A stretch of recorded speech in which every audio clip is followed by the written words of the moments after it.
You're watching E.T.N, where we don't do news, we just talk entertainment. Share and subscribe.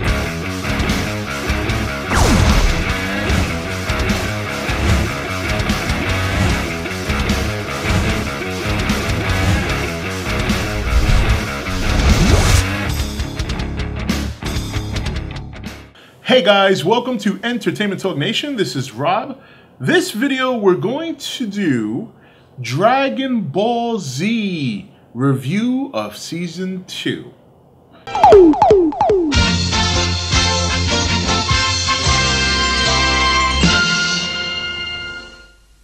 Okay guys, welcome back. So Season 2, I actually like this one, but I gotta say the first 5 episodes just completely bored the hell out of me.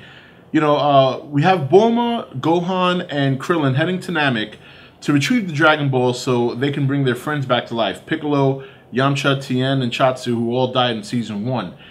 And as they're heading to Namek, they run into numerous problems. And those problems, for me, filler. Obviously, we got a lot of that in Dragon Ball Z. We've accepted it.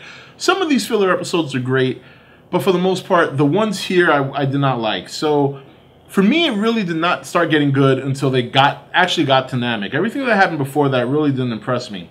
Now, when they get to Namek, we find out that Freiza, his goons, and Vegeta are all there. And back on Earth, Goku pretty much has a broken body and is in the hospital. So in between all this is the hunt for the Dragon Balls. Vegeta wants to get the Dragon Balls for eternal life. Frieza wants to do the same, and obviously we know why our friends on Earth, the Z Fighters, want to get the Dragon Balls. So, you know, from that point on Namek going forward, I did enjoy the season. I did. I really liked it. I think once again is because we see another friendship develop, or a good relationship development between Krillin and Gohan. Bulma, most times annoying, but a couple of times had me laugh with her reactions. But here we have Krillin and Gohan, against all odds, really holding their own and trying to get these balls, these balls, the Dragon Balls. This is funny when you just say it without dragon in front of it. You know, I mean, because they have to contend with Frieza and they got to contend with Vegeta.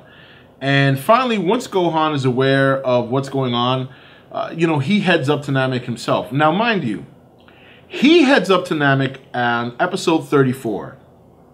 Okay? And let me let you know right now, it takes 19 episodes for Goku to finally arrive. Okay? And this is something we've seen already in Season 1, and something we can expect to see going forward, is that Goku always seems to have that gap where he's either heading to where he needs to be, recovering from injury, whatever the case is. So, but still, even with that, during that time, we see him train. That's all fine and well. It gives us a better understanding of how he develops his powers, how he ends up far exceeding Vegeta, and how he ends up on the road towards becoming a Super Saiyan. But while he's in the capsule heading towards Namek, you know, I like the fact that Gohan and Krillin are really, like, pretty much giving it their all to get these Dragon Balls. And you know, we see Gohan save Dende, who is the first time we ever meet him when he's very young. And we see Vegeta, and we do get a good idea of how much powerful he's become since Season 1. And, you know, he defeats a number of characters before finally falling to Zarbon, the first fight. But he takes down Dodoria, and then, you know, he fights Zarbon the first time, and he's pretty much beating Zarbon, and then eventually Zarbon transforms and all but kills Vegeta. But then, you know, Frieza, because he has some sort of weird fondness for Vegeta, takes him and puts him in the capsule, not the capsule, but like a chamber to heal, and hoping to probably re-recruit him.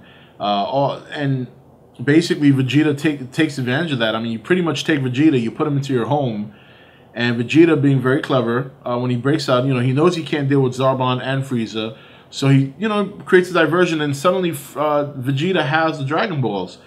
But meanwhile, just as he's trying to recover all of them, Gohan, using the radar, retrieves the one that Vegeta dumped in the water after he killed all the Namekians in that village.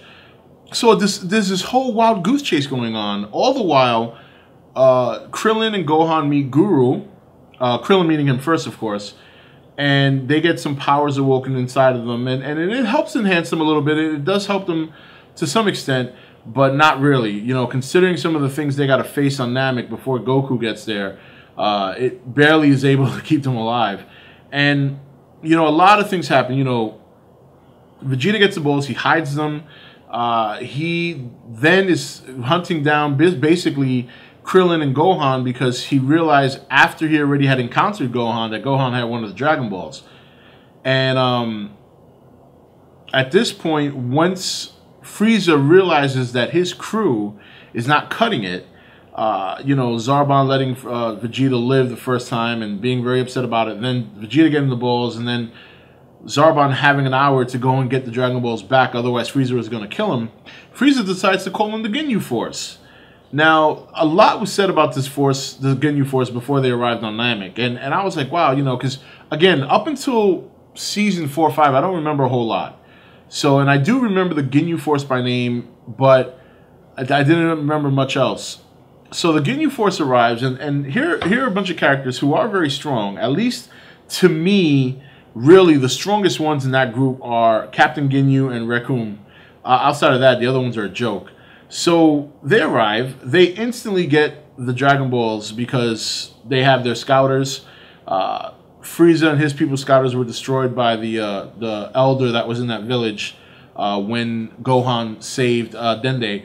So, so these guys arrive, and here they are, you know, striking a pose.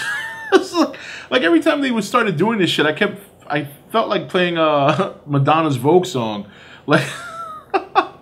So, I mean, a little bit cheesy. I shouldn't say a little bit. A lot cheesy. But nonetheless, when Recoome stepped into the plate, because, you know, obviously Krillin and Gohan had to fight with Goldor. You know, obviously Vegeta saved them. And because, you know, at this point, once Vegeta realized the Ginyu Force was here, even though he was after Krillin and Gohan, he realized that the only chance to defeat the Ginyu Force and retain the Dragon Balls was to work together. So he saves Krillin and Gohan, who would have overpowered Goldor, but the fact of the matter is that he had the time stop skill that he used, and then he used another skill to kind of like keep them in suspended animation, and was going to stab them both with this huge lock, so Vegeta saved them. So here comes the Recoome, takes on Vegeta first, and just beats his ass. Beats Krillin's ass, and then beats Gohan's ass. And then finally, at this point, 19 episodes later, here's Goku. He arrives. He finally makes it to Namek, and he just makes mincemeat out of these guys. He beats Recoome with one blow. And then the other two, Royce is one of them, and then the other guy, I don't even remember his name. He wasn't that important. They're flying, and they're trying to hit Goku. And it looks like they're like just about to hit him and then moving away, like they're trying to scare him. But it actually turns out that they're missing because Goku is moving so fast. With all the training he had under the gravity, starting from 20 times Earth gravity to I think he got up to about 100 or 200 maybe, it just made him so fast and so strong that he arrived at Namek probably at, you know, I mean, far surpassing what Vegeta was on Earth and what Vegeta is now. And he just makes mincemeat. And Royce finally flies off to tell Captain Ginyu. He returns, and even Ginyu can't really keep up with Goku. And when he realizes that, he cuts himself and lashes his body. And he has a special move where he switches body with Goku. And he flies off looking like Goku and fools Gohan and, well, not Gohan really, Krillin mainly. Gohan sees the difference, and when it all is said and done, Freiza does get the Dragon Balls back. The only problem is he doesn't have the password. He doesn't know that he needs to kind of speak Namekian to get his wishes done. So he flies off to confront Guru. Meanwhile, Gohan has to fight Captain Ginyu in Goku's body. Vegeta takes on Royce, and at the end of the day, Goku gets his body back, and when Ginyu tries to take Vegeta's body, Goku intercepts it with a frog, and that pretty much takes care of the Ginyu Force. And finally, Goku, because his body's thrashed, has to go in the same chamber that Vegeta went in. And Vegeta gives Gohan and Krillin some of the Saiyan armor to prepare for the fight with Freiza, and pretty much that's the end of the story for season 2 in a nutshell. So I thought it was really good. You know, again, Goku takes forever to get there. That always kind of sucks.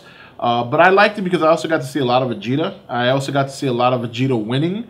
He did take a lot of lumps, but he came back strong, and that's one of the things I like about season 2 is I'm a Vegeta fan, so I liked seeing a lot of him. I'm a big Gohan fan, so I liked seeing a lot of him as well. And Krillin is another character I do enjoy watching because of he has, you know, a little guy with a big heart. He doesn't have the power like the Saiyans do, but he's always there. He's always putting his ass on the line, and that's cool. I like that. So overall, I thought season 2 was pretty good. The first 5 episodes did not do it for me. Not crazy about Goku taking 19 episodes to get to Namek, but nonetheless, that's how it went down. So, but overall, season 2 was very enjoyable and sets the stage for season 3, which is the Freiza saga. And we will review season 3 of Dragon Ball Z in the next couple of days. This is Rob signing off for E.T.N, where we don't do news, we just talk entertainment. Take it easy. Thank you for watching E.T.N. Don't forget to subscribe and join the Nation Facebook page.